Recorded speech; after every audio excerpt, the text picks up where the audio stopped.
Welcome to News Today with Universal Parks News Today. I'm Tom Corliss. Real quick here at the top, I want to apologize. I know we haven't done these regularly in quite some time. Honestly, we have had just such a busy couple of months and just trying to get in gear for what will be a real busy 2025 at the Universal Parks, as you'll see based purely on today's news update. We're going to try to do these, if not every week, at least every other week, and try to get back into the swing of things here. You're also seeing a lot more content. Obviously, we're going to talk about Stella Nova, but we just covered a lot of that. And Mardi Gras kicks off this weekend at Universal Studios Florida, so we're going to talk about that as well. And some more videos are coming your way. So don't worry. We're still going to be populating this channel. We're going to get back into the swing of things and bring you the Universal news from around the world as it happens. But we'll start right here, right now, with the news for February 1st, 2025. Aerial photographer BioReconstruct flew over Epic Universe recently, providing an updated look at the newest construction as it nears completion.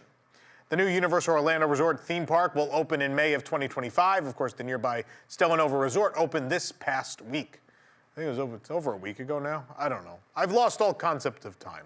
Either way, all these photographs are courtesy of BioReconstruct, who you can follow on both YouTube and X, and I highly recommend because he's the best of all of us. Epic Universe features the lands of Celestial Park, the Dark Universe for the Universal Classic Monsters, Super Nintendo World, How to Train Your Dragon, the Isle of Berk, and the Wizarding World of Harry Potter, the Ministry of Magic. The entrance of the park is near the back of the photo you're looking at now, while Super Nintendo World is to the right and How to Train Your Dragon, Isle of Berk on the left. The majority of the park is now testing lights at night. The tallest building is the new Helios Grand Hotel. The bright section at the top of the photo is Super Nintendo World. Final detail work continues on the Kronos, which is the large tower acting as both the entrance and the main icon of Epic Universe. Around the entrance plaza, crews are adding new plants and final touches to the nearby buildings. And as the sky grows dark, the Kronos lights up with multiple points of light around the edge of the portal and on the icons reaching towards the top. One of the most noticeable attractions in Celestial Park is Stardust Racers. Stardust Racers is a dual racing coaster with orange and yellow tracks weaving between each other. Detail work and facing is now being applied to the new green canopies that cover the ride's extended queue, and the area behind the queue is still being used as a crew member parking space. New silver orbs, similar to the large comet at the center of the attraction, have been placed on the ground. This area has yet to receive any landscaping. The yellow area in this picture points to an area of the roller coaster track where some of the orange paint has already been removed. This is likely due to several recent tests of the new attraction, and it should be repainted before the park opens. The circle in the center of the park is going to be home to a large water fountain used for shows. The steps around the fountain are in the process of being covered in grass turf, and a few on the left side are not yet finished. A small splash pad sits on a balcony next to the fountain.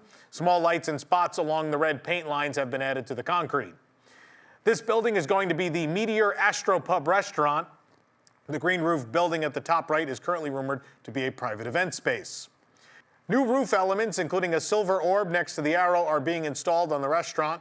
The circular patio roof is still lined with temporary yellow flags and cones. All the scaffolding has been removed from the head of the Luna statue, and when guests enter the park from under the Kronos, Luna Overlook will be the first area they see. Luna is silver and reaches her hand out to a small rabbit statue. A statue of Helios is placed on the exact opposite side of the park, facing towards Luna and away from the Universal Helios Grand Hotel. The statue is still mostly covered in scaffolding, though the shape of a new bird statue can be seen behind him. A new concrete mural is being installed on the balcony behind the Helios statue. The image shows a yellow and orange sun on a blue background. Not far from Helios is the entrance to the Blue Dragon Pan-Asian restaurant.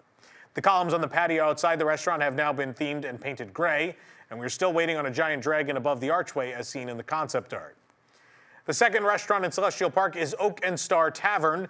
New trees have been planted around the entire building, as the restaurant is supposed to be hidden away from the bustle of the central hub.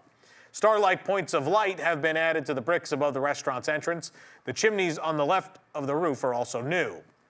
Celestial Park is also home to the large Constellation Carousel. The blue roof is nearly complete now, with only a few small pieces needing to be added.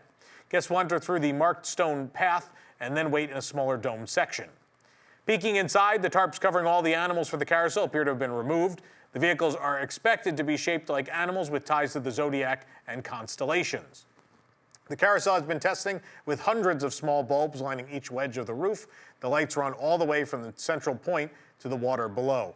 So I just want to stop and editorialize for a second here. I love Celestial Park. This is my favorite part of this park. It's original, it's not IP, it's really pretty. I'm very excited. I'm excited about the carousel.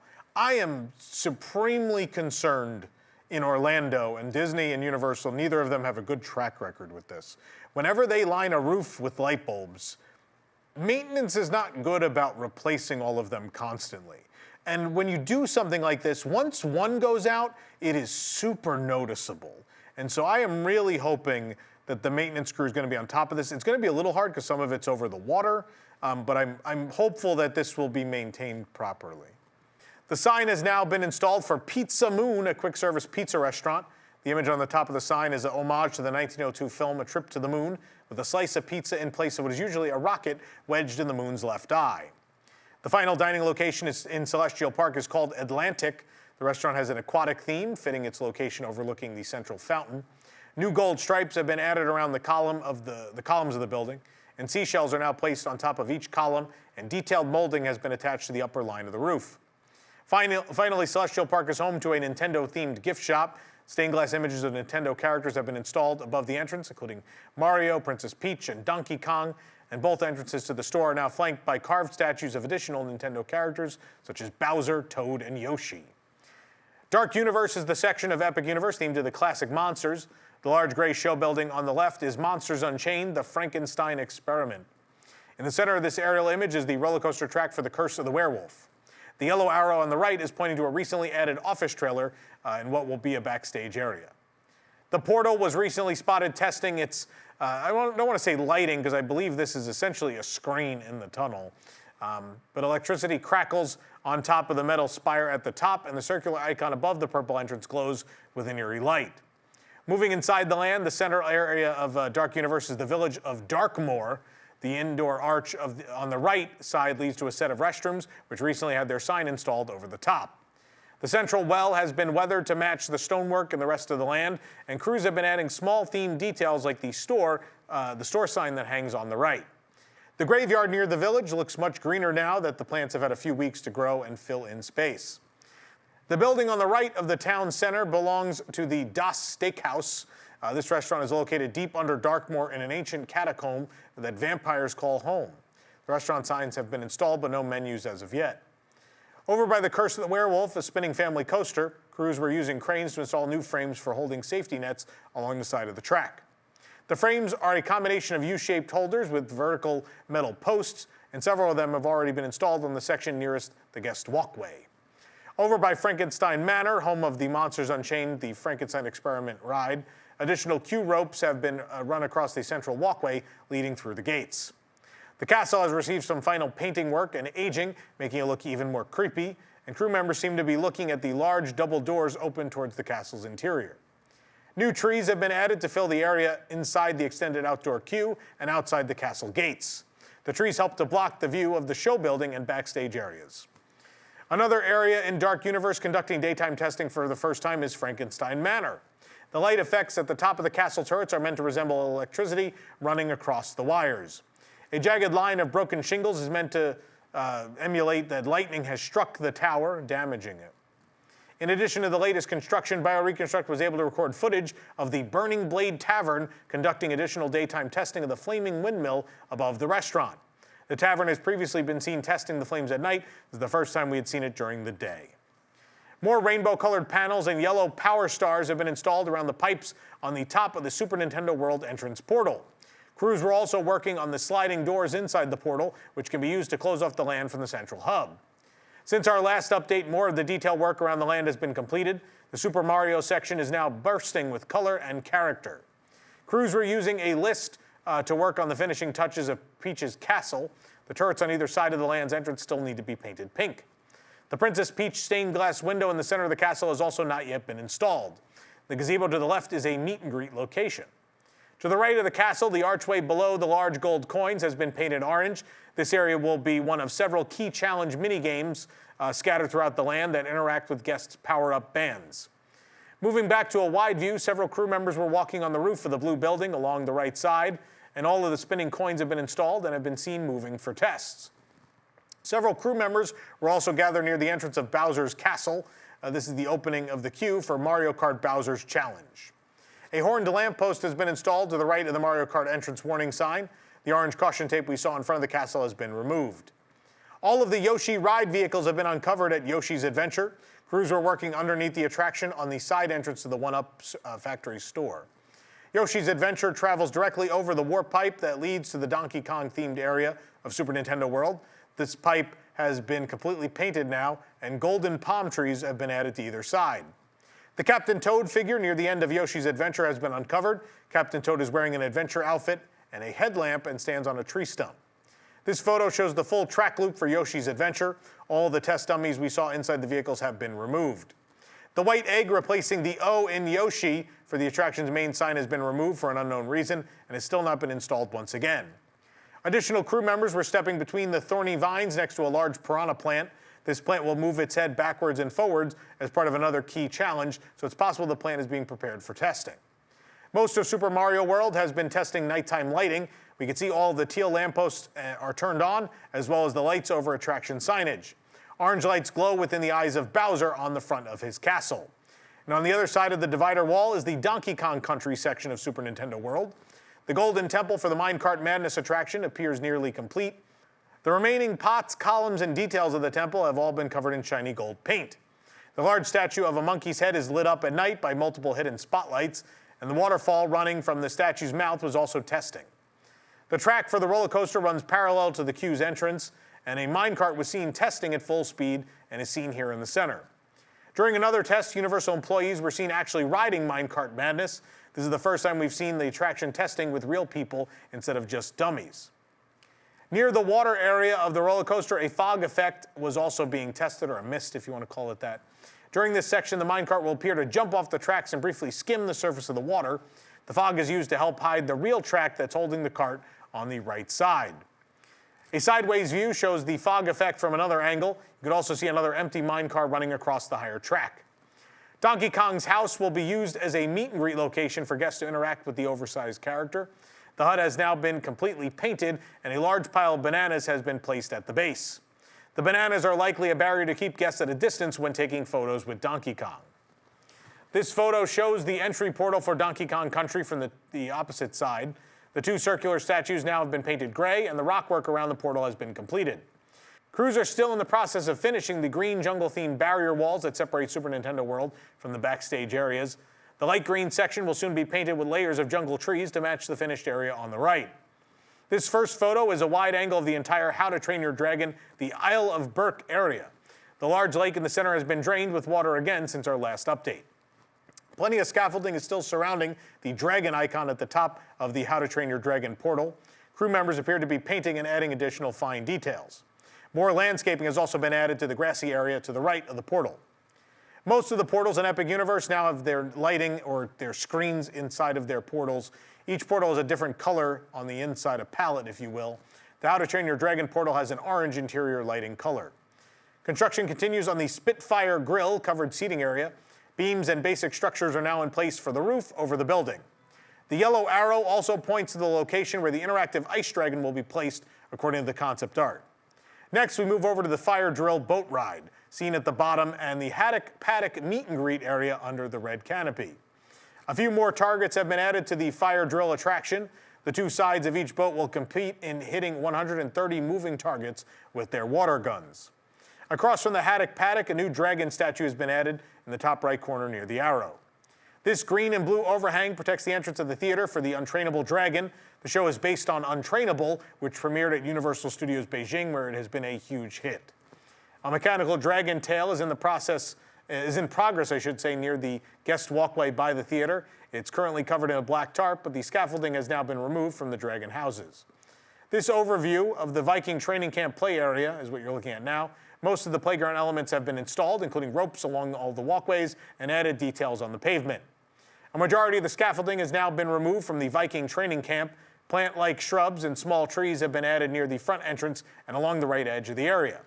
The main lagoon is once again empty of water. The roller coaster track for Hiccup's winged gliders crosses under the walkway bridge and comes through the center of the water.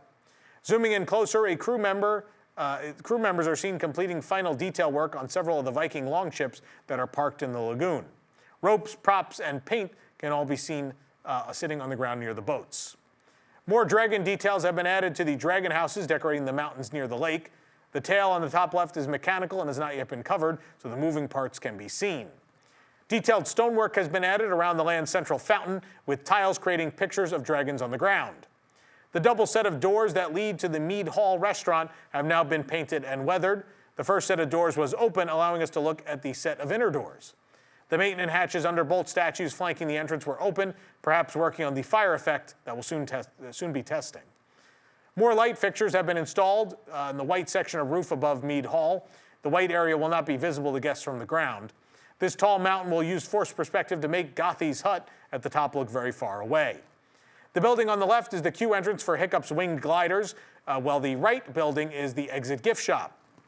The facade of both buildings looks nearly complete, and additional landscaping has been added around the doorways. A temporary net has been put in place over the queue for the Dragon Racers Rally attraction. The net will hold the permanent canopy in place while it's stretched and added to the supports. The yellow arrow points to additional sheep figures that have been installed in the nearby area. More colorful banners have been added to the stands surrounding the Dragon Racers Rally, including several depicting different breeds of dragons.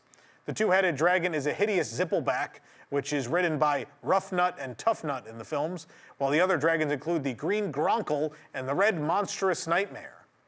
More hanging flags have been added to the top of the stands, and the banner directly behind the large throne shows Hiccup riding atop Toothless. The Dragon Racers Rally attraction has been spotted conducting full ride tests for the first time.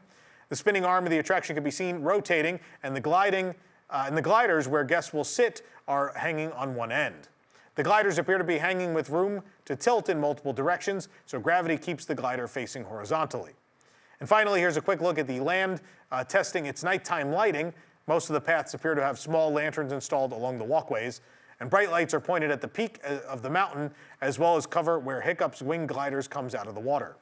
Now we're moving to the Wizarding World. The outdoor area of the land is mostly based on Place Cachet, the French equivalent of Diagon Alley as seen in the Fantastic Beasts, The Crimes of Grindelwald, but the land's largest attraction is based on the British Ministry of Magic seen in the Harry Potter films and obviously in the books.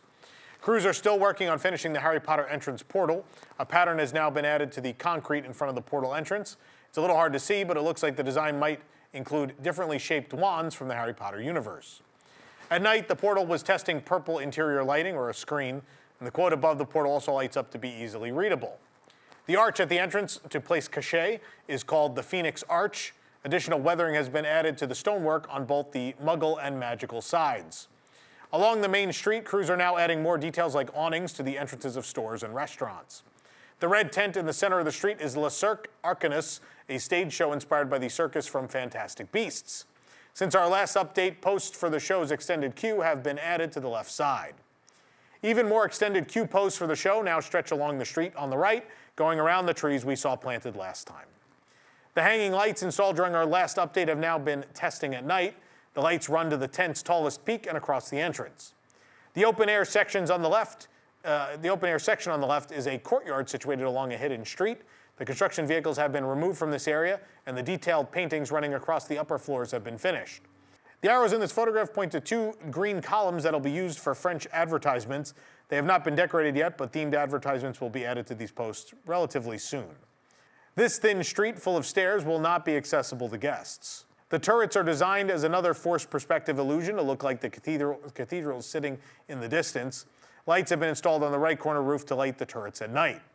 These nighttime lights have recently been seen testing. The facade is bright enough at night to be seen from the nearby hotels. On the opposite side of Le Cirque Arcanus, additional awnings are being attached to the front of the shops. Each section is themed to match the French businesses like Lunette de Lune, I'm going to butcher all these just so you all know, Detexte Anciens, Oculus Regulus, Expert de Bastia, and Library Maillard. I'm sure those are all wrong. The arch in this white and green building is the entrance for the land's main attraction, Harry Potter and the Battle at the Ministry. Guests will seem to travel via the Floo network to the British Ministry of Magic for the ride. Crews are adding final green paint details to the swirls above the arch. The gate above this yellow arch is new.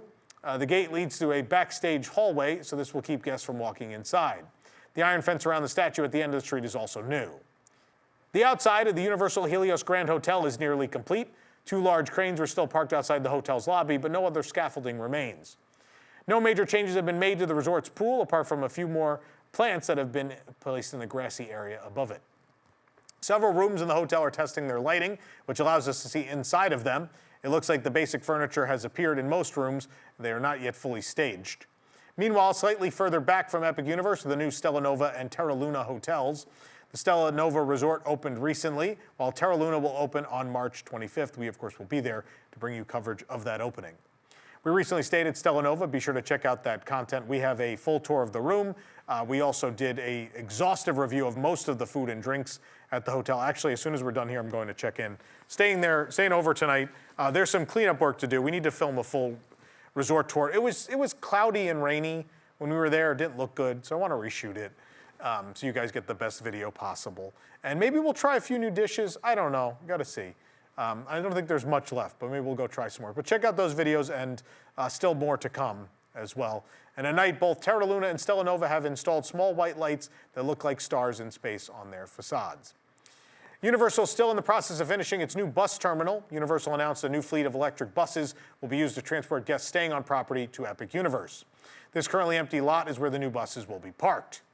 This recent building is likely for bus maintenance. It's being completed right next to the new bus terminal. And crew members are still painting the building, but it has not been connected to the rest of the pavement yet. New road signs have been added on the roads leading to both Epic Universe and the new resorts. The new signs are blue circles. The large raised circle is part of an extension to the Kirkman Road, State Road 435. The goal of the roadwork is to ease congestion and create an easier connection point for traffic coming and going to Epic Universe. The large traffic circle will specifically be used for buses and guests coming or going from Epic Universe and from other areas of Universal Orlando Resort. Guests will use the traffic circle to access Epic Universe via car, and resort buses will use it to access bus-only lanes between the new park and the rest of Universal Orlando. Universal Stella Nova Resort has opened, as we've mentioned already, but there is tons of new Epic Universe merchandise available in its gift shop. In fact, there's over 140 new items, in addition to several items that have already been available. It's too many to read here on the show. We're happy to give you a full construction update. I don't know that everyone wants me to read 140 merchandise items to them, so I won't. But if you head on over to our website, you can look at all 140 of them with prices. We photographed them all so you can get your window shopping done early. One of the many new entrance signs being installed at Universal Orlando Resort is now visible to guests, though the screens don't show what the concept art advertised just yet. The newly activated sign is located at Universal Boulevard and Vineland Road, and unlike its predecessor, the rectangles on either side of the Universal Resort logo are made of LED screens. When we passed by, the screens were showing a galaxy with shooting stars zooming by. These galaxy images being shown are different from what was shown in the concept art. In the art, the screens were used to highlight images from different film franchises that guests will experience at the Universal Orlando Resort theme parks, including Jurassic World, Harry Potter, and the DreamWorks characters. It's possible these images will not cycle on the screens until the new signs or all the new signs are activated. We don't know yet. We'll have to wait and see. Or maybe they'll wait till the opening of Epic to mark like this, brave new moment in their history. That's what my money's on at this point. The new sign near Vineland Road is part of a resort-wide update for the roads around Universal Orlando. The original signs were blue and silver and featured the previous word mark for the resort. Other digital signs using the same shape are being constructed at the corner of Epic Boulevard and Destination Parkway, as well as Universal Boulevard and Hollywood Way. The one near Epic Boulevard has had its scrim removed for a while, though its screens are still not activated. This program is brought to you by our official travel agent sponsor, Be Our Guest Vacations. Your dream vacation begins with Be Our Guests and their concierge team of expert vacation planners. The best part is their concierge services are 100% free. Head over to beourguestvacations.com/WDWNT, and their team will design your next epic vacation, from the Universal Parks to the Walt Disney World and Disneyland Resorts to Disney Cruise Line, Virgin Voyages, Royal Caribbean, and more. A new ticketless entry system for annual pass holders has been implemented at Universal's Islands of Adventure for a limited time. This ticketless entry system, called Effortless Entry, is being implemented for a limited time at the pass holder exclusive entrance at IOA. Pass holders will first need to enroll in photo validation before entering the park, and once enrolled, they will no longer need to scan their physical pass. To enroll, pass holders will scan their ticket at the park entrance and then smile as the system creates a photo template that's used to verify their identity. After that, they'll be able to enter the park as their action-packed adventure awaits, says the sign. Photo validation is not required, and pass holders can let a team member know if they would like to opt out. The screens at the entrance that display welcome, scan ticket are designated as a regular, non-ticketless entry. The ticketless scanners will say, welcome, smile. The effortless entry using photo validation is also available when using Universal Express Pass. After enrolling in photo validation, guests will be able to use the effortless entry at select attractions without scanning a physical Universal Express Pass. Obviously, the theory is that this is going to be in wide use for everybody when Epic opens, and this is great. If it works, and if it's fast, this is great, and is something I would love to see more theme parks using, but we'll have to wait and see. They're testing on annual pass holders because, you know, we're who we are, and we think it's cool to try new things. Obviously, regular guests may not have the same patience as they test this all out and work out the kinks, but we're a good test audience, and we'll see if this becomes more widespread at some point. Team members are now sporting their brand new name tags at Universal Orlando Resort. Universal has dubbed this the Stargazer design. During our most recent trip, over half of the team members were already wearing the new name tags. The rest will likely receive them soon. The new name tags feature a simple blue line design with icons representing each of the parks in the resort.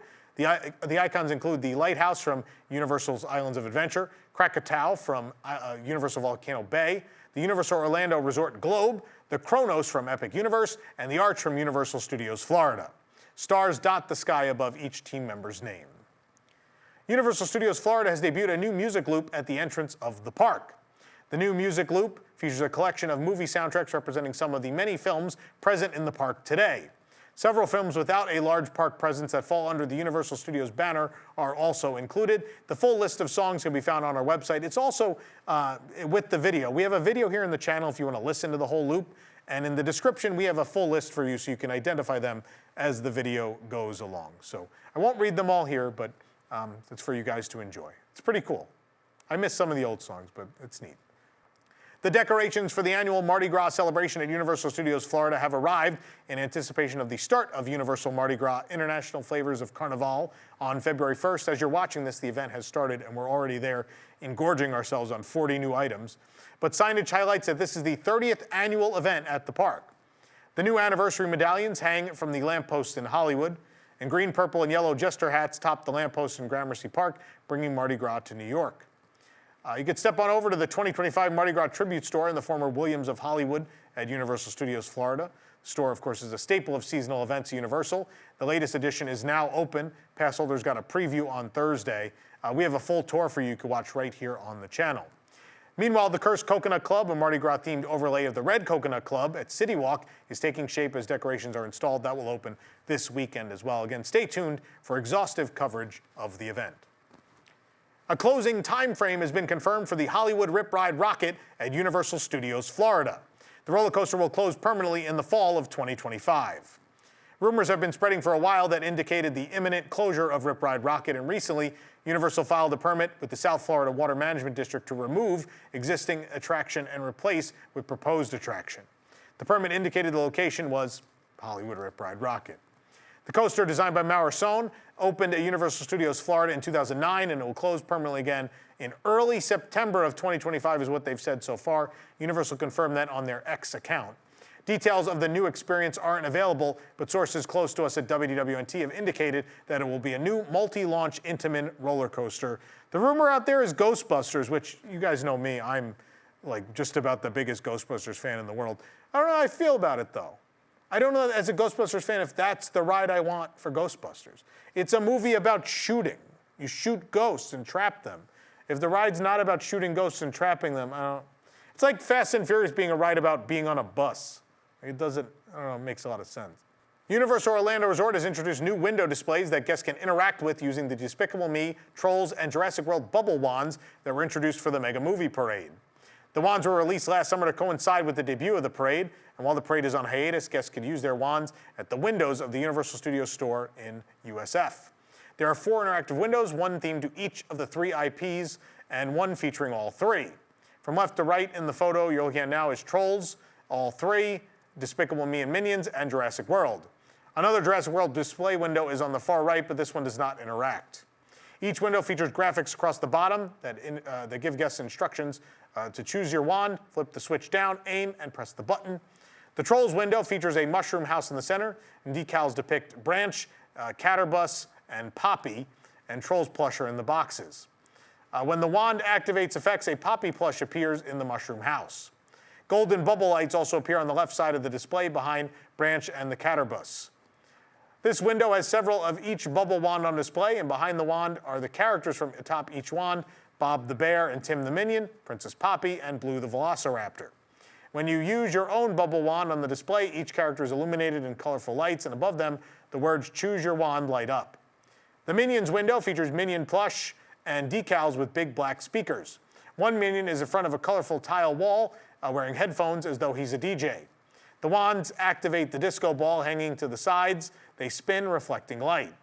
The colorful tiles behind the DJ Minion also light up. There is no music, however. And in the last window is various Jurassic World merchandise, and a dinosaur peers through foliage in the center, and decals across the front resemble electric fences. The bubble wand causes the dinosaur to move and open its mouth wide. Good thing he's behind that glass. Universal Orlando Resort has announced a new separately ticketed after-hours event for Volcano Bay Water Park. Volcano Bay Nights will be held on April 19th, 26th, May 3rd, 10th, and 17th. Universal describes the event as an exclusive nighttime adventure at Universal Volcano Bay, featuring live entertainment, character meet and greets, and a big splash of awesome.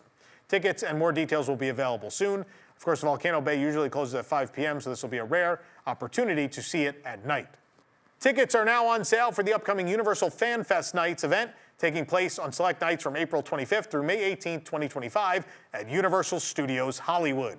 This is a brand new event celebrating the best of sci-fi, fantasy, gaming, and anime, and includes experiences themed to Star Trek, Back to the Future, Dungeons & Dragons, One Piece, and Jujutsu Kaisen, and the Wizarding World of Harry Potter and Super Nintendo World as well. A variety of ticket and add-on options are now available to purchase, ranging in price from $20 to $373. General admission begins at $74 and valid on your selected date only, and includes one general admission. Daytime admission to the park not included. The event begins at 7 p.m., and ticket does not include early event access. There's then Universal Express, which starts at $173, which includes the admission and one-time per day express access to each in-world experience, ride, and attraction. Unlimited Express is starting at $203, includes admission and unlimited express access per day to each in-world experience, ride, and attraction. The after 2 p.m. day and night ticket starts at $114, and after 2 p.m.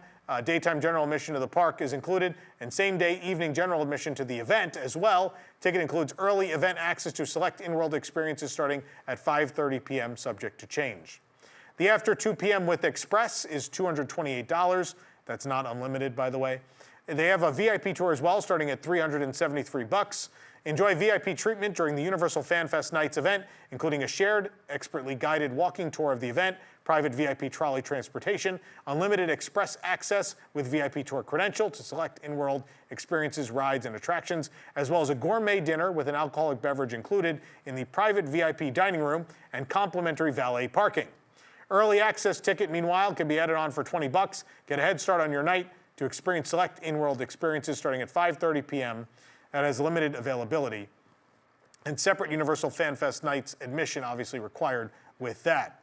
They also have a 2-day general admission from $109. We could select any available event night for your first visit starting April 25th, which I think first night is already gone for that, by the way. It's also gone for the Ultimate Fandom Pass, which starts at $249, where you can experience the event as much as you want.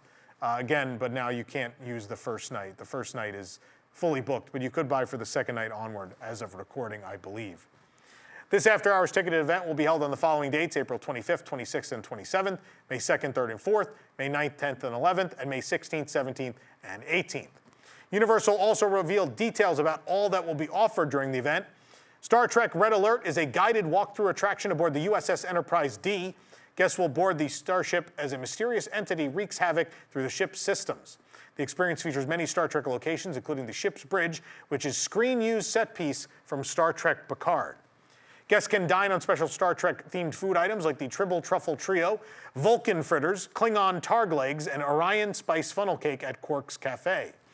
Specially crafted drinks like the Sete Eel Margarita and the Romulan Ale will be at the 10 Forward Bar. New Star Trek merchandise includes apparel, accessories, and collectibles. Star Trek experiences and offerings will be located in the Vineland area. Players can participate in the immersive walkthrough experience of Dungeons & Dragons: Secrets of Waterdeep. They will join fellow Harpers on a quest to save the city from Xanathar the Beholder, and after your quest, meet up with other adventurers in the First Roll Tavern. Special food and drink items include the Eldritch Blast, Beholder's Brew Fondue, Dragon's Breath Cocktail, and Fireball Dessert. And no adventure is complete without some gear. There will be special Dungeons & Dragons merchandise, including accessories, apparel, collectibles, gadgets, and toys, and plush. A preview showcases a bag of holding straight out of the player's handbook. The Dungeons & Dragons experience will be at the Soundstage 15 in the lower lot, behind Transformers The Ride. During the event, guests will board the Universal Fan Tram and get to stop in the Hill Valley Courthouse Square, the actual set, and actually walk through it after disembarking. Normally, the studio tour only drives through. Guests will also have the opportunity to meet Doc Brown and Marty McFly, take photos with Einstein the dog, and even one of the original DeLorean time machines. Other offerings will include recreations of the Enchantment Under the Sea dance and the lightning strike on the clock tower that sent Marty traveling through time. 50s-themed food and retro beverages inspired by the classic film trilogy will also be available. A preview image shows a sandwich with a speed limit 88 sign, an out-of-time flaming road cookie, and an Enchantment Under the Sea milkshake. Event merchandise for Back to the Future will include apparel, accessories, and collectibles. One of the items revealed is a hoodie with a video game-inspired Back to the Future design. Another item previewed is this license plate inspired by the California plate seen on the DeLorean. It reads, "Back to the Future, Doc, and 40 years." The film is celebrating that milestone this year. You can meet with the Straw Hat crew in the fan zone of One Piece. Guests can meet Luffy, Zoro, Nami, Usopp, and Sanji on New York Street on the upper lot. There will be an interactive photo opportunity, and guests can get sketched as a wanted pirate. Special themed menu items include savory bites and sweet offerings inspired by One Piece characters, and unique merchandise will be available. Manga and anime fans can enter the world of Jujutsu Kaisen with a big screen adventure inside the DreamWorks Theater. During Jujutsu Kaisen Hunger of the Cursed, guests will follow Yuji Itadori as he embarks on a journey from becoming the host of a powerful curse to learning how to fight it and other curses alongside fellow students of Tokyo Jujutsu High School. Fans will also be able to shop themed merchandise and snack on Jujutsu Kaisen-inspired food. The Wizarding World of Harry Potter will have special experiences and offerings during the event. Hogwarts Always, which debuted at Universal Orlando last summer, will arrive at Universal Studios Hollywood. The projection show takes viewers on a journey through a year at Hogwarts. As previously announced, there will be a magical creature meet and greets with a baby dragon, an Akame, and Niffler. Such encounters first debuted at Universal Studios Japan back in 2023. You can watch a video of that right here on our channel. Guests are invited to celebrate their house pride with a 3-course dinner at the with new themed food at the Three Broomsticks, and new Harry Potter merchandise will debut, including the new Collector's Edition interactive wand and a collection of Pygmy Puff-inspired merchandise. Super Nintendo World will celebrate Yoshi and the debut of a Yoshi meet and greet. Offerings include a Yoshi egg hunt, drone moments, new Yoshi food items at the Toadstool Cafe, and new Yoshi merchandise. Guests are encouraged to wear cosplay to Universal Fan Fest nights, subject to some guidelines. There will be a block party with live performances, trivia, and photo ops, and the following rides will be open, that being Jurassic World The Ride, The Simpsons Ride, Revenge of the Mummy The Ride, Harry Potter and the Forbidden Journey, Flight of the Hippogriff, Mario Kart Bowser's Challenge, Despicable Me Minion Mayhem, and The Secret Life of Pets Off the Leash. The Los Angeles City Council approved an expansion to the Hilton Los Angeles Universal City Hotel, one of Universal Studios Hollywood's partner hotels. According to KTLA, the City Council approved a 300,000 square foot, 18-story tower expansion. Planning documents indicate the tower will add 395 guest rooms, a spa, a restaurant, an outdoor-indoor bar, a rooftop pool deck, a meeting room, and 2 new pools. The expansion will also include a 3-level parking garage and a new single-level lobby connecting to the existing building. The Hilton Universal City Hotel is located at 555 East Universal Hollywood Drive, just a short walk from City Walk. It's currently comprised of a 24-story building. With the additional tower, the hotel will provide 890 total guest rooms across 696,609 square feet.